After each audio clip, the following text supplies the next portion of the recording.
எடுத்துட்டு அதில் ஒரு 2 டீஸ்பூன் மட்டும் நல்லெண்ணெய் சேர்த்துக்கலாம். நல்லெண்ணெயில் செய்யும்போது சட்னி எப்பயுமே ரொம்ப டேஸ்ட்டாக இருக்கும். அதனால நல்லெண்ணெய் சேர்த்துக்கிறேன். எண்ணெய் கொஞ்சம் சூடாகவும் 2 டேபிள் ஸ்பூன் மட்டும் கடலைப்பருப்பு சேர்த்துக்கலாம். நீங்கள் கடலைப்பருப்பு சேர்க்குறீங்கன்னு வச்சுக்கோங்களேன், தேங்காயில் செய்யும்போது எப்படி உங்களுக்கு உபரி நிறையா கிடைக்குதோ அந்த மாதிரி இதில் கிடைக்கும். சட்னி வந்து குவான்டிட்டி நிறைய தெரியுங்க, அதுக்காக தான் நம்ம கடலைப்பருப்பு சேர்க்குறோம். டேஸ்ட்டும் ரொம்ப நல்லா இருக்கும். இப்போ இதை வந்து நல்லா கலர் வர்ற மாதிரி நல்லா ஃப்ரை பண்ணி விட்டுருங்க.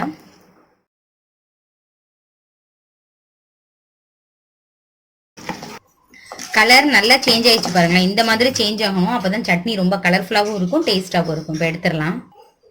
அதே பேனில் இப்போ 2 பெரிய வெங்காயம் சேர்த்துக்கலாம். நீங்கள் பெருசாக கட் பண்ணாலே போதும், ஏன்னா குட்டி குட்டியாக கட் பண்ணி டைமும் வேஸ்ட்டு. அதே மாதிரி வெங்காயத்தை வந்து இந்த மாதிரி பெருசு பெருசாகவே கட் பண்ணிக்கோங்க. ஏன்னா ஃப்ரை பண்ணிவிட்டு நம்ம என்ன பண்ண போகிறோம், அரைக்க தானே போகிறோம். அதனால தான் நல்லா ஃப்ரை பண்ணி விடுங்க. பாருங்களேன், கலர் லைட்டாக சேஞ்ச் ஆகுது பாருங்கள். ரொம்ப டார்க் கலரில் சேஞ்ச் ஆகணும்னு அவசியம் இல்லை. இந்த ஸ்டேஜில் நம்ம ஒரு தக்காளியை மட்டும் கட் பண்ணி சேர்த்துக்கலாம். ஒரு சின்ன சின்ன சேஞ்சஸ் தாங்க, ஆனால் சட்னியோட டேஸ்ட் ரொம்ப பிரமாதமாக இருக்கும். ஒவ்வொரு சட்னியும் ஒவ்வொரு டேஸ்ட்டில் இருக்கும். இப்போ இதையும் நல்லா ஃப்ரை பண்ணி விடலாம். இதுலேயே உங்களுக்கு காரத்துக்கு எவ்வளோ மிளகாய் தேவையோ அதை சேர்த்துக்கோங்க. நான் வந்து 5 மிளகாய் சேர்த்துக்கிறேன். அதையும் சேர்த்துட்டு நல்லா ஃப்ரை பண்ணுங்கள்.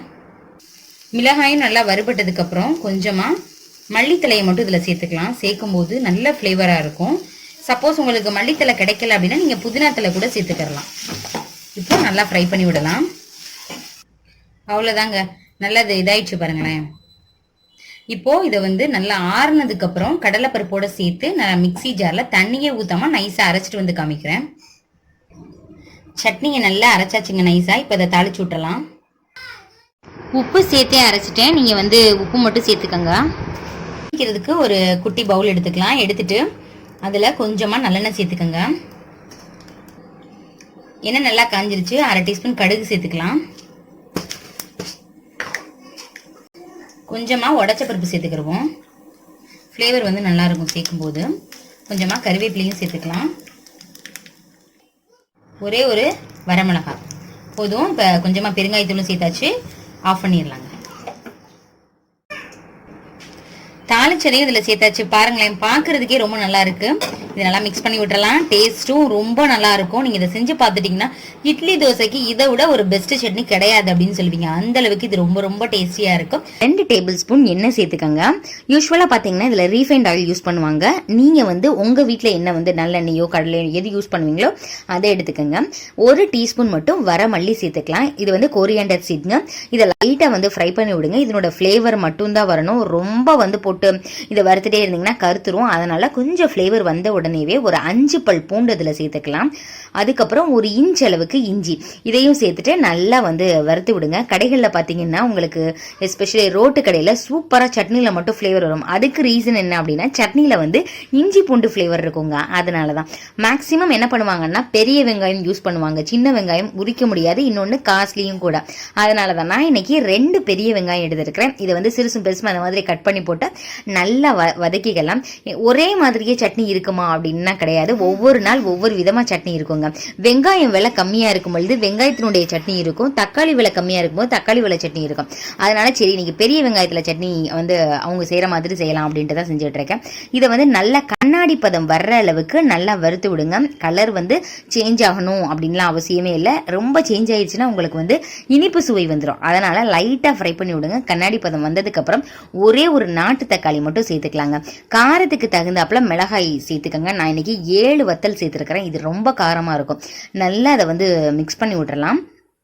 அப்புறம் கொஞ்சமாக ஒரு சின்ன நெல்லிக்காய் சைஸ் அளவு புளி சேர்த்துக்கலாம். என்னதான் தக்காளி சேர்த்தாலும் புளியும் சேர்த்தா தான் டேஸ்ட்டு ரொம்பவே நல்லா இருக்கும். ஸோ நல்லா ஃப்ரை பண்ணிக்கலாம். இப்போ ஓரளவுக்கு பாருங்களேன் நல்லா ஃப்ரை ஆகிடுச்சு. இந்த ஸ்டேஜில் மிக்ஸி ஜார் ஆறுனதுக்கப்புறம் ட்ரான்ஸ்ஃபர் பண்ணி இதில் உப்பு சேர்த்துட்டு அரைச்சிட்டு வந்து இது எப்படி இருக்குன்னு காமிக்கிறேன்.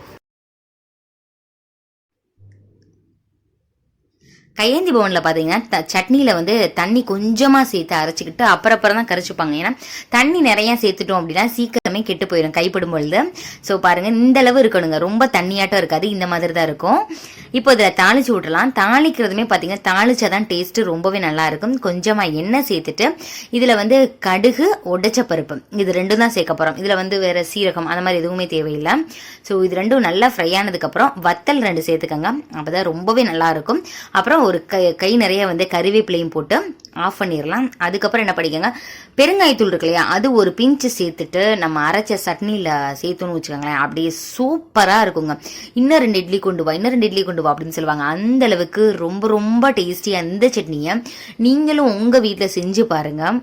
வெங்காயம் தக்காளி இல்லாமல் ரொம்ப டேஸ்டியான சட்னி செஞ்சிடலாம். அப்படி என்ன சட்னி அப்படின்னு தானே பார்க்குறீங்க. வாங்க வீடியோக்குள்ளே போயிட்டு சட்டன் பார்த்துடலாம். ஒரு கடாய் எடுத்துக்கலாம். எடுத்துட்டு ஹீட் ஆனதுக்கப்புறம் கடலை பருப்பு சேர்த்துக்கலாம். நான் இன்றைக்கி 1/2 கப் சேர்த்துக்கிறேன். இந்த சட்னியோட அளவு எவ்வளோ வரும் அப்படின்னு சொல்லிடுறேன். 2 பேத்துக்கு கரெக்டாக இருக்குங்க. இப்போ இதை வந்து நல்லா கலர் சேஞ்ச் ஆகிற அளவு லோ ஃப்ளேமில் வச்சு வறுத்து விடணும். இல்லைன்னு வச்சுக்கோங்களேன், உங்களுக்கு பச்சை வாசனை அடிக்கும். இதுக்கப்புறம் இதை நம்ம வந்து கொதிக்க வைக்க போகிறது கிடையாது. அதனால் நல்லா அதை ஃப்ரை பண்ணிடுங்க. ஆனால் எண்ணெய் சேர்க்கணும் அப்படின்லாம் அவசியம் இல்லை. எண்ணெய் எதுவுமே சேர்க்காம தான் ஃப்ரை பண்ணணும். பாருங்கள், கலர் லைட்டாக சேஞ்ச் ஆகிட்டுருக்கு. நான் லோ ஃப்ளேமில் வச்சு ஒரு 4லேருந்து 5 நிமிஷம் ஆகுங்க. அந்தளவுக்கு நீங்கள் வறுத்து விட்டால் தான் நல்ல மணத்தோட நல்லாயிருக்கும். கலர் நல்லா சேஞ்ச் ஆயிடுச்சு. இப்போ இதை எடுத்து தனியாக பவுலில் வச்சிடலாம். பவுலில் கொஞ்சமாக தண்ணி சேர்த்து இதை அப்படியே ஊற போட்டுடலாம். நம்ம அப்படியே அரைச்சிட்டோம் அப்படின்னா நெருன்னு இருக்கும். தண்ணியில் சேர்த்து ஒரு 1/2 மணி நேரம் ஊறட்டும். அதுக்கப்புறம் இதை அரைச்சிக்கலாம். அடுத்து நம்ம தாளிப்புக்கு ரெடி பண்ணிடலாம். எப்பயுமே தாளிப்புக்கு 1 டீஸ்பூன் எண்ணெய் சேர்ப்போம். இன்றைக்கி கொஞ்சம் கூடுதலாக சேர்த்துக்கலாம். 2லேருந்து 3 டீஸ்பூன் சேர்த்துக்கோங்க. நான் இன்றைக்கி 2 டீஸ்பூன் சேர்த்துருக்கிறேன். இப்போ என்ன பண்ணிக்கலாம், 1 டீஸ்பூன் கடுகு சேர்த்துக்கலாம். தாளிப்புக்கும் இதை தான் எடுத்துக்கிற போகிறோம். இன்னொன்று அரைக்கிறதுக்கும் இதிலேருந்து எடுத்துக்கிற போகிறோம். அதனால் கொஞ்சம் கூடுதலாக சேர்த்துக்கலாம். அப்புறம் 1 டீஸ்பூன் வந்து உளுத்தம்பருப்பு உடைச்சது இருக்கும் இல்லையா, தாளிப்பு பருப்புன்னு சொல்லுவோம் இல்லையா, அந்த இதுவும் சேர்த்துக்கலாம். நல்லாயிருக்கும் ஃப்ளேவர். ஒரு 5-6 வெள்ளைப்பூண்டு, 6 வெள்ளைப்பூண்டு எடுத்து நல்லா போட்டு நல்லா லோ ஃப்ளேம்லேயே நல்லா வறுத்து விடுங்க. ஃப்ளேவர் வரட்டும். காரத்துக்கு ஒரு 7 மிளகாங்க, வரமிளகாய் சேர்த்துக்கலாம். உங்களோட காரத்தை பொறுத்து நீங்கள் சேர்த்துக்கோங்க. நான் இதில் தாளிப்புக்கு 2 எடுத்து வச்சுட்டு மிச்சம் எல்லாத்தையும் சேர்த்து நம்ம அரைக்க போகிறோம். ஃப்ளேவர் நல்லா வந்துட்டுருக்கு. இந்த ஸ்டேஜில் 1 கொத்து கருவேப்பிலையும் சேர்த்துட்டு நல்லா அதை ஃப்ரை பண்ணுங்கள். கருவேப்பிலை அப்படியே மொறுமொறுன்னு ஆயிடணுங்க. அந்த அளவுக்கு லோ ஃப்ளேமில் வச்சு வறுத்து விடுங்க. இதனோட மனமே ரொம்ப நல்லா இருக்கும். நீங்கள் நார்மலாக தேங்காய் சட்னி, தக்காளி சட்னி, வெங்காய சட்னி அந்த மாதிரி இல்லாமல் ரொம்ப டிஃப்ரெண்ட்டாக டேஸ்ட்டு ரொம்ப நல்லா இருக்கும். நீங்கள் செஞ்சு கொடுத்தீங்கன்னா அடிக்கடி கேட்பாங்க. இது நல்லா காரமாக வச்சு கார சட்னியாகவும் சாப்பிடலாம். இல்லை தேங்காய் சட்னி மாதிரி குழந்தைங்களுக்கு பிடிக்கிற மாதிரி என்ன பண்ணிக்கலாம், காரம் கம்மியாகவும் போடலாம். இப்போ பாருங்கள், அந்த சைடு நான் வந்து கொஞ்சமாக எடுத்து வச்சுருக்கிறது தாளிப்புக்கு. இப்போ இதை எல்லாத்தையும் சேர்த்து நம்ம அரைக்க போகிறோம். இது கூட ஒரு 2 சில் தேங்காவை கட் பண்ணி சேர்த்துக்கலாம். மிக்ஸி ஜாரில் நம்ம வறுத்தது, அப்புறம் ஒரு தேங்காய்ச்சல், 2 தேங்காய்ச்சல், அது வந்து உங்கள் கைப்பிடிக்கு பிடிக்கிற அளவு இருக்குங்க கட் பண்ணிங்கன்னா. அப்புறம் நம்ம ஊற வச்ச கடலைப்பருப்பு பாருங்களேன், தண்ணி எல்லாத்தையுமே அப்சர்வ் பண்ணிடுச்சு. ஸோ நம்மளுக்கு நைஸாக கிடைக்கும். தேவையான அளவு உப்பு, பெருங்காயத்தூள் சேர்த்துட்டு நைஸாக அரைச்சிடலாம். நல்லா நைஸாக அரைச்சாச்சு. கலர்லேருந்து டேஸ்ட்லேருந்து எல்லாமே பர்ஃபெக்டாக இருக்குது. இது இப்போ ஒரு பவுலுக்கு ட்ரான்ஸ்ஃபர் பண்ணிடலாம். இப்போ நம்ம தாளித்து வச்சுருக்கோம் இல்லையா, அதையும் இதில் சேர்த்துடலாம். அவ்வளோ அருமையாக இருக்கும். இந்த மாதிரி கடலைப்பருப்பு சட்னி ஒரு தடவை நீங்கள் செஞ்சு பாருங்களேன், அவ்வளோ டேஸ்டியாக இருக்குங்க. இதே மாதிரியே செஞ்சு பார்த்துட்டு எப்படி இருந்துச்சு அப்படின்னு சொல்லிட்டு கமெண்ட் பண்ணுங்கள். உங்கள் ஃப்ரெண்ட்ஸ் அண்ட் ரிலேட்டிவ்ஸ் கூட ஷேர் பண்ணுங்கள். நம்ம சேனலில் ஏகப்பட்ட சட்னி வெரைட்டிஸ் போட்டாச்சு. நீங்கள் பார்க்கலாம் அப்படின்னா டெஸ்கிரிப்ஷன் பாக்ஸில் லிங்க் தரேன், எங்கே போய் பாருங்கள். ஓகே ஃப்ரெண்ட்ஸ், என்னோட இன்ட்ரெஸ்டிங்கான வீடியோவில் பார்க்கலாம். தேங்க்யூ, பாய்.